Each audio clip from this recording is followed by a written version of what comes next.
Hey guys, welcome back to the channel. Hopefully this helps.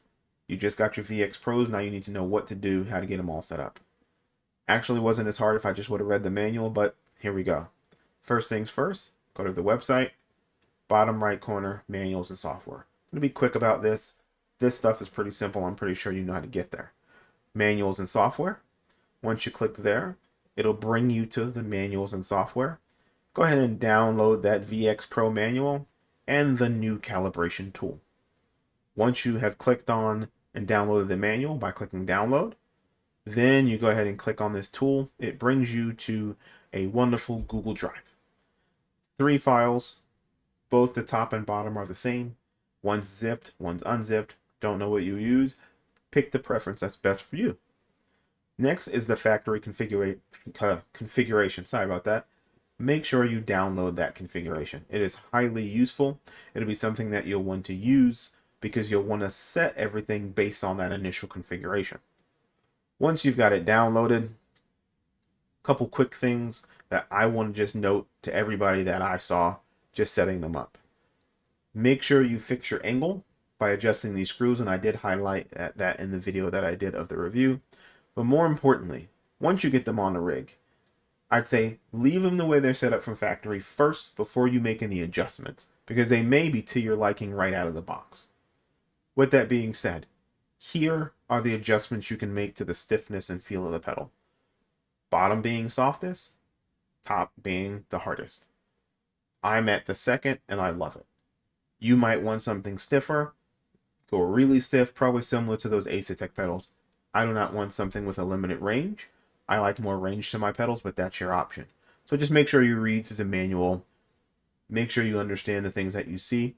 But I know for myself, one of the things that kind of tripped me up once I've got the software installed is how to get that raw data and everything in. So the first thing we're going to do is we're going to load that configuration from the factory. That's this second one here. So we're going to click on open after we click load configuration from file. Then we're going to write that configuration to the device.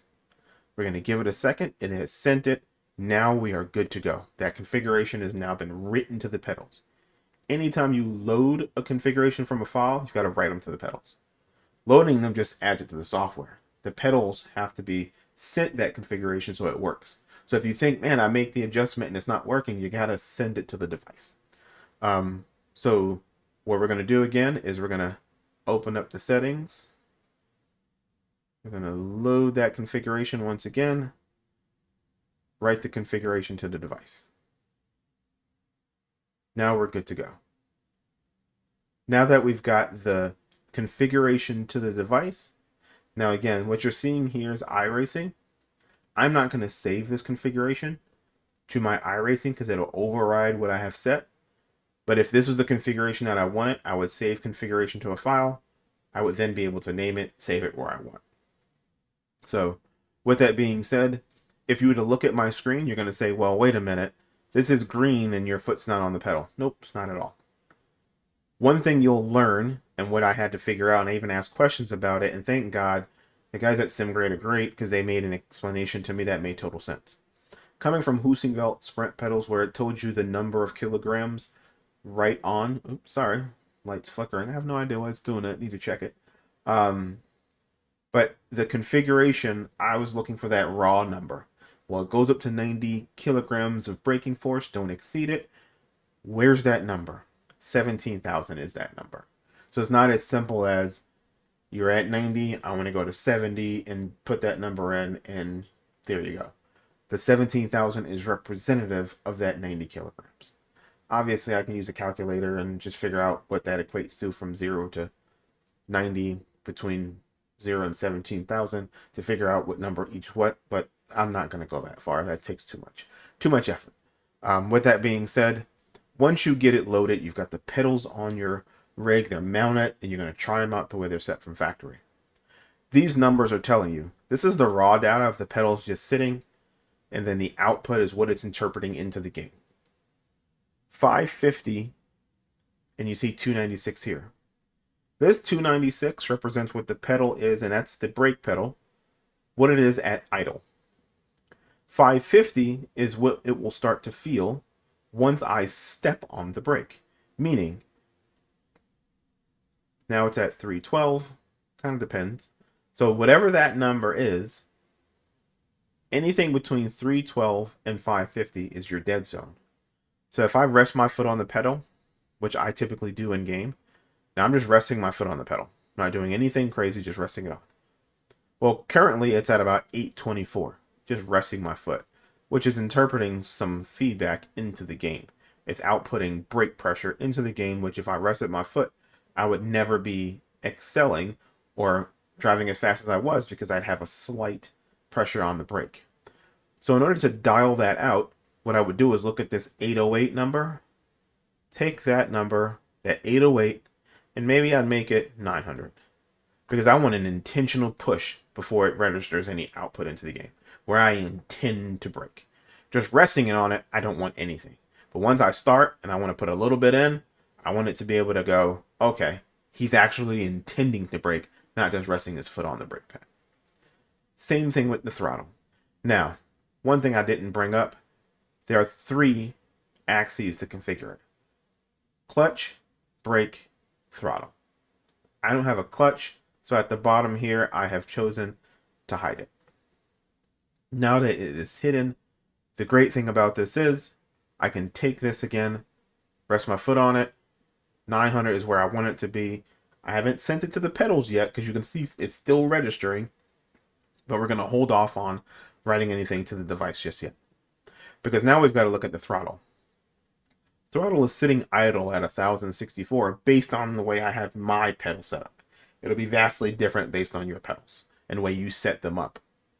I've moved mine and adjusted mine along the way, so they're going to be different. But it's sitting at 1064 before I've done anything. Now I typically will rest my foot on it a little bit, but not much.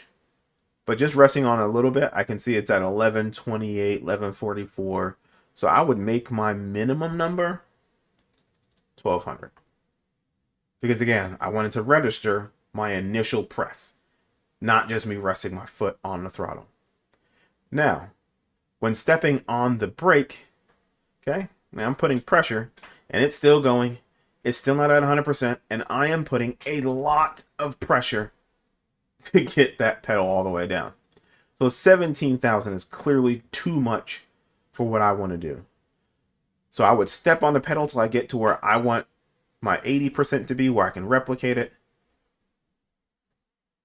And I'll just keep kind of looking at the number, somewhere between 10 and 12,000. And then where I'd want that full 100% to be, which I never want to really get to in iRacing. And again, I recommend you calibrate differently between iRacing and ACC, where you're using 100% of the brake force versus 80%. But get to a point you feel comfortable with. And for me, right here, that number in the raw field at about 10,500 is where I want to be at when I hit 80%. Because as you can see, I'm able to just get there.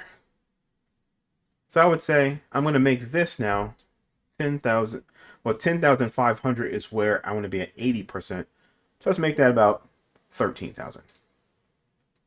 It'll automatically calibrate the center unless you want to do it yourself. I say leave it blank, let it calibrate the center. Same thing with my throttle. We've put the 1200 in for the minimum. What's the maximum number?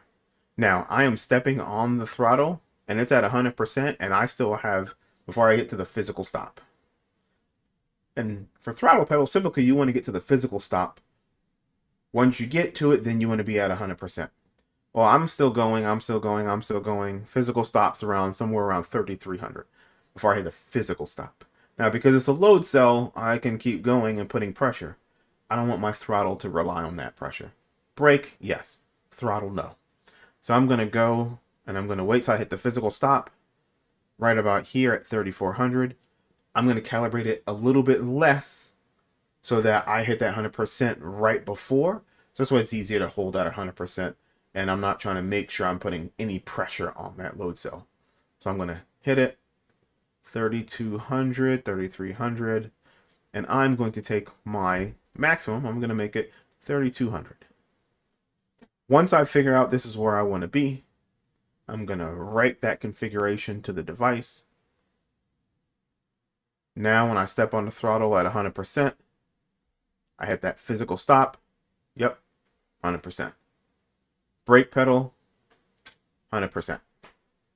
Because again, what I've done is this calibration, I have pulled back, especially on the brake, I have pulled back the kilograms of force it'll take me to hit 100% by reducing that, essentially that dead zone or the brake force to 13,000.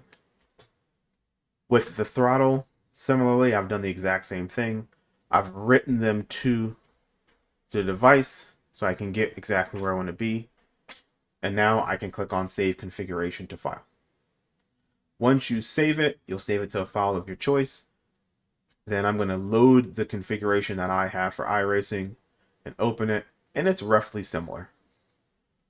But for me, let me write configuration to device so I won't get in game and wonder why I can't brake. So now for me, sitting at 1048, see, I've got quite a bit of dead zone because I rest my foot on my pedals quite a bit.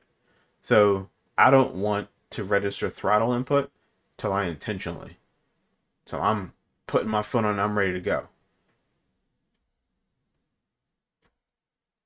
And I can hit that 100% each and every time. Same thing with my brake.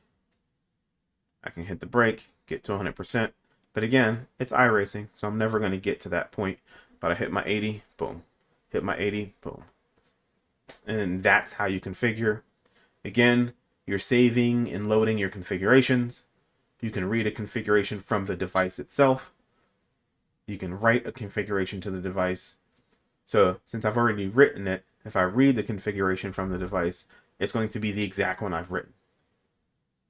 If I made a change to it, let's say I changed this to 2000, I changed this to 4000. Oh man, I want to go back to the beginning and I want to reset, or I can just read the configuration from the device based on what I've already had. And now I'm back to where I needed to be. And I'm good to go. So as always, hopefully you find this information useful. Hopefully you find it to your liking. Hopefully you think it's useful and that this will make you a faster driver because these pedals are awesome. If you think I'm worthy of a subscription, go ahead and click subscribe. Go ahead and give me a thumbs up and turn the notifications on. And hopefully I see you on track, because if you're getting fast, I'm getting fast, we getting fast. And just don't crash into me, and I promise I'll do my best not to crash into you. Talk to you later. Peace.